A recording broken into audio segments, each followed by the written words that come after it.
Hello viewers,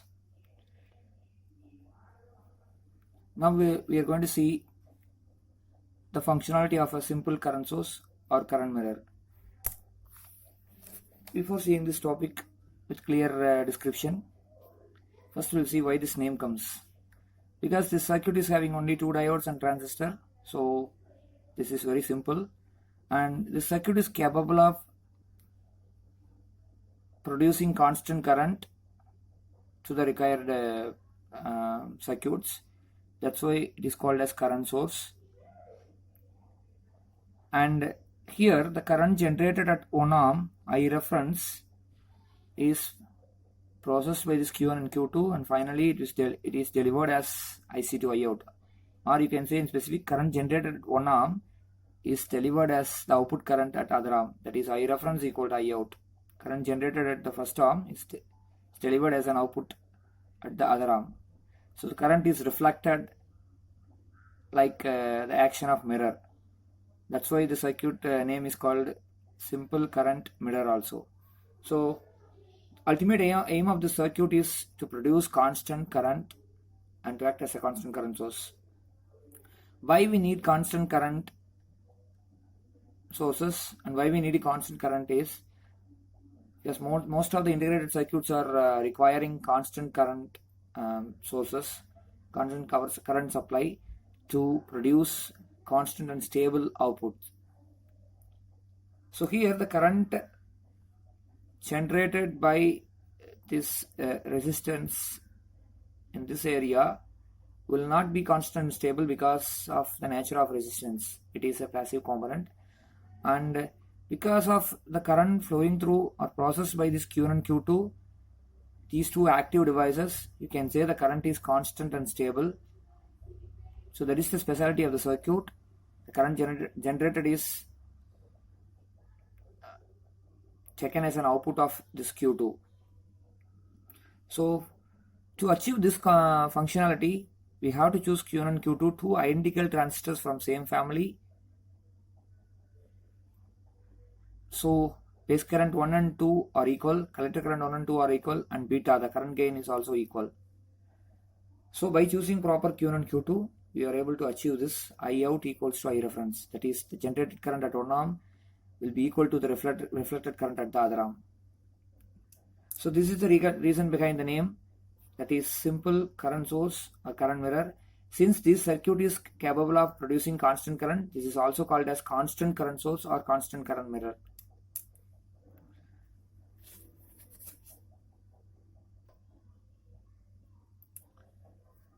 Now we will see the operation of the circuit. Based on the I reference requirement, we have to choose VCC and R. After that, we will be having the required current I reference. So if you consider this point, it is named as node A, and similarly here this point is named as node B. And here the node A and node B, these 2 points are shorted, connected. We see in specific, the terminals, these 2 terminals, that is collector and base of this Q1, are shorted. And similarly, emitter is left alone and it is connected to the ground. So this arrangement of this Q1 made this Q1 as a diode. So this functions like a diode. Even though it is a transistor, it functions like a diode. This is anode and cathode. So these 2 terminals are combined and act as an anode, and this terminal is act as a cathode. So this diode like arrangement makes the operation very simple. Once the diode is having enough cut-in potential, that is, if it is a silicon,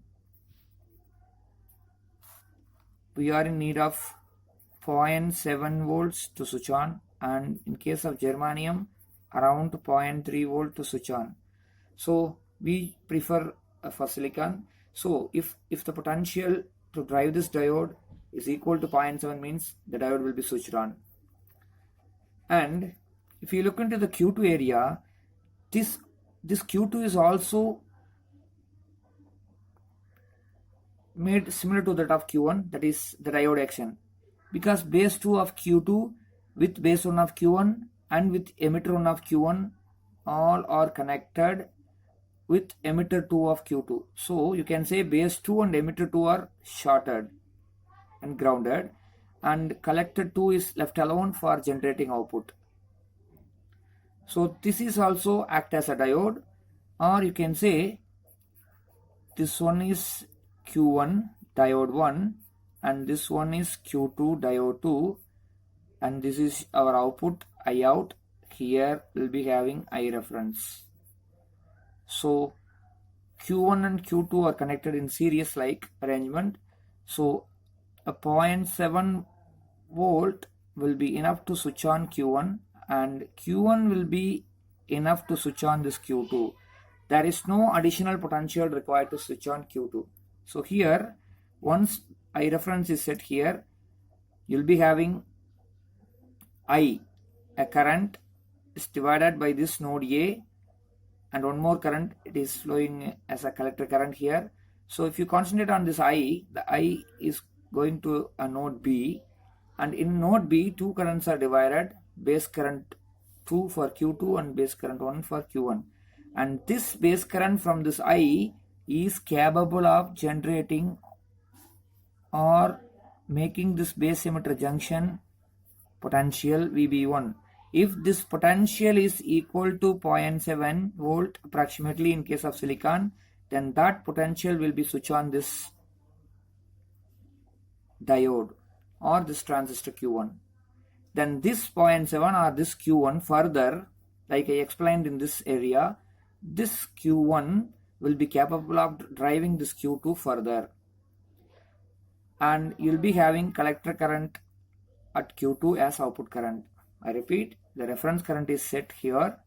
That current is capable of switch on this Q1 or IC1 you'll be having, and this switch on of Q1 further switch on Q2, and you'll be having the output current. By this logic, the current at 1 ohm I reference is transferred as a or reflected as a current at other arm, that is the mirror current I out. So I reference is equal to I out. So if this logic, this theoretical logic is satisfied by a mathematical expression, means we can say this I reference is I out, and current entered or generated at one arm is reflected as a mirror current at the other arm, and because of the current is passing through this Q1 and Q2 two active devices, we can say the current is more stable and constant than the current from this passive device R. So these constant and stable current I out can be given to the required points for any integrated circuit to produce constant and stable output. So here, for mathematical expressions, we have to consider this node A and node B. Node A, if you apply Kirchhoff current law at node A, means Kirchhoff current law is sum of the current KCL at node A. Sum of the current entering the node A, particular node, will be equal to current leaving the node A. So entering current to this node A is only I reference. So I reference equals to current leaving. Please look into the direction. So this current is leaving, that is I, and this current is also leaving the node IC1 here. So sum of the current. So you have to add I plus IC1. So this is one equation. And similarly, if you consider this node B here at this point, so KCL, Kirchhoff current law at node B, gives sum of the current entering the node B, only one current entering the node B, that is I, will be equals to current leaving the node B. From this node B point, two currents are leaving, one is IB2, the other one is IB1. So addition of IB1 and IB2. So the current entering is I, and leaving currents, two currents are leaving from that node, that is IB1 and IB2. And by considering these two equations, that is I reference equals to I plus IC1 and I equals to IB1 plus IB2. We can solve and we can prove this expression I reference equal to I out. As we discussed earlier, KCL, Kirchhoff current law at node A gives I reference equal to IC1 plus I, and KCL at node B gives I equal to IB1 plus IB2. After considering this equations 1 and 2 and few more things, that is Q1 and Q2 are identical transistors, so we have to consider both the transistors from same family, hence IB1 equal to IB2 equal to IB you can take, and IC1 equal to IC2 is taken as I out. And forward current gain beta also same, so here you have to consider beta also. So both, that is both the currents, collector current and base current along with beta current gain, all are same because these two transistors Q1 and Q2 are identical in nature. That's like that only we have to choose. So if you consider this equation 2 by considering the expression 3, then I becomes IB1 and IB2 you can take IB, so I equal to IB1 and IB2, so I can be rewritten like that, that is IB1 you can take that as IB and IB2 you can take that as IB, so 2IB. 2IB1, 2IB2 here, or 2IB you can take. So this is your equation 4. And now you have to substitute the equation 4 in equation 1. So equation 1 is I reference equals to IC1 plus I. So I you can use IB1, 2IB1 or 2IB2, or you can use 2IB. All the three are same. Here for simplicity and to solve this easy, because one term is IC1, that's why we have chosen this as IB1. You can also choose IB2 or IB simply. And the next step, I reference equal to IC1 plus IB1 you can write like this, 2 IC1 by beta. Since IC by IB equals to beta, this is a well-known current gain equation, or IB equals to IC by beta, and you can write in another format IC equals to beta and IB. These three are same. So this is a well-known thing, current gain equation, IC by IB equals to beta. By using this, 2 IB1 will become 2 IC1 by beta. So if we take IC1 will be having, it is a common term in both terms, that is IC1. So I reference equal to IC1 into, if you take IC1 outside, here it is 1 plus 2 by beta, and further if you take beta as common, beta plus 2 by beta, this one, and I reference equals to IC2 into, you can equate IC1 to IC2 because we know that IC1 equal to IC2 which is equal to I out, because all the transistors Q1 and Q2 are identical or same and identical in nature. And further we'll be having I reference equals to I out. So this IC2 can also be named as I out because output current. If you look into the diagram, of this simple current source, you can have that too. That is IC2 equals to I out. So by using that, we have IC2 equals to I out into beta plus 2 by beta. So we need output current I out in the mirror arm will be equal to the generated arm current, that is I reference into, we keep the term on the one side and move this beta term to the other side. You'll be having beta divided by beta plus 2. So this is the final expression. I out equals to I reference into beta divided by beta plus 2. That is current applied or generated at one arm is equal to the current generated or reflected as a current in the other arm. So I out equal to I reference. So our aim is to equate these two terms 100% equally. That is I out is exactly equal to I reference. But if you consider this the term on the right hand side, it is having beta divided by beta plus 2. That is current gain beta divided by beta plus 2. And our ultimate aim is to prove I out equals to I reference. But here you will be having this beta term. So to make this is equal, you have to choose this beta is higher. For example, if you choose beta is 100, then I out equals to I reference into 100 divided by 100 plus 2. This will be I reference into 100 by 102. So this will be approximately 1. You can say I out equals to I reference. That is current generated at one arm I reference is equal to current delivered at the other arm I out. The current entering at one arm is reflected as a mirror current at the output arm. That is I out equals to I reference. So to prove this, you have to consider beta equals to 100. For some practical cases, beta beyond 100 will not be possible. So beta, if you consider beta as 100, you'll be having, not exactly, you'll be having approximately I out equal to I reference. And to make this approximation very equal, that is I out is exactly equal to I reference, and to choose beta is very less. Even though the beta is very less, you will be able to get this I out equal to I reference. You have to consider optimization in the circuit. That is, the simple current mirror or simple current source can be altered to make this approximation more closer. Even if the beta is 10 or a very less value, you are supposed to have I out equals to I reference.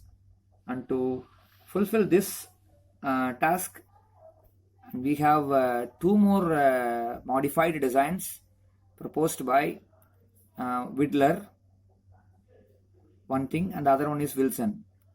So the next possibility in this circuit is, the first one is Widler current source, in which you have more closer approximation, that is I out is more equal to I reference. And the third one is Wilson. You can find almost exactly equal results, that is I out is exactly equal to I reference. So these are all the possible factors to be considered in the result. Further, this simple current source or simple current mirror can be designed practically by choosing the value of R, because power supply we can choose accordingly, and I reference we can choose as per the requirement. The only thing we have to find is this R. This R can be found by considering the 2 points of R, that is starting and end point of R.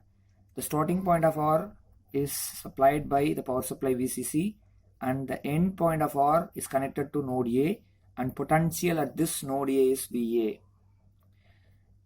And the potential at this node A, that is VA, is the potential required to switch on this transistor Q1, or we can say this as VBE1, that is the potential required to switch on VBE1. So VA is equal to this VBE1. Why I am saying this is, once this VBE1 is generated means, then further this VBE1 will be enough to switch on the Q2 also. The generated VB1 will be used to switch on Q1, and Q1, the switch on action will further drive this Q2 to make this Q2 is switched on. So the potential utilized to switch on these two transistors or these two diodes Q1 and Q2 are simply VBE1, or that is equal to VA. Or you can say at this point, the potential consumed to switch on the rest of the circuit, the entire circuit, is simply VA, that is only VBE1. Or you can say VBE1 required to switch on this Q1. So by considering this VA, this potential, and the source node potential, and by considering the Ohm's law, we have source node potential VCC minus destination node potential VA divided by the component. Source node potential VCC and destination node potential VA divided by the component. The component in which it is connected between the source node and destination node will give you the total current in the particular component. Total current flowing through the particular component, that is I reference. So I reference equals to VCC minus VA. In terms of this switch oning the V1 potential, you can write it as VBE 1 on divided by R.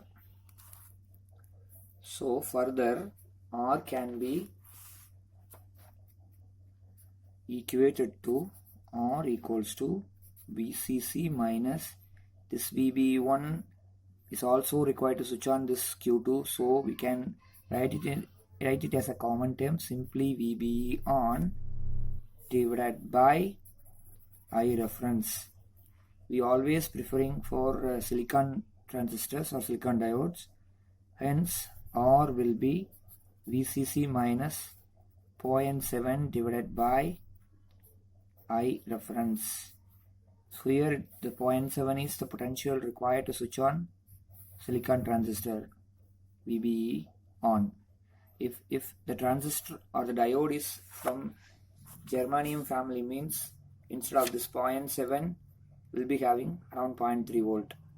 So this is the final expression to find this R. By using this and by choosing proper VCC and by considering the required amount of I reference, R can be found, and by placing the R value in the circuit of simple current mirror or simple current source, here you'll be able to generate the required I reference, and that will be processed by Q1 and Q2, and you'll be having this at the output side of Q2 as IC2 or I out, and you can equate this I reference equal to I out in order to make this constant current can be utilized by the required integrated circuits. Thank you.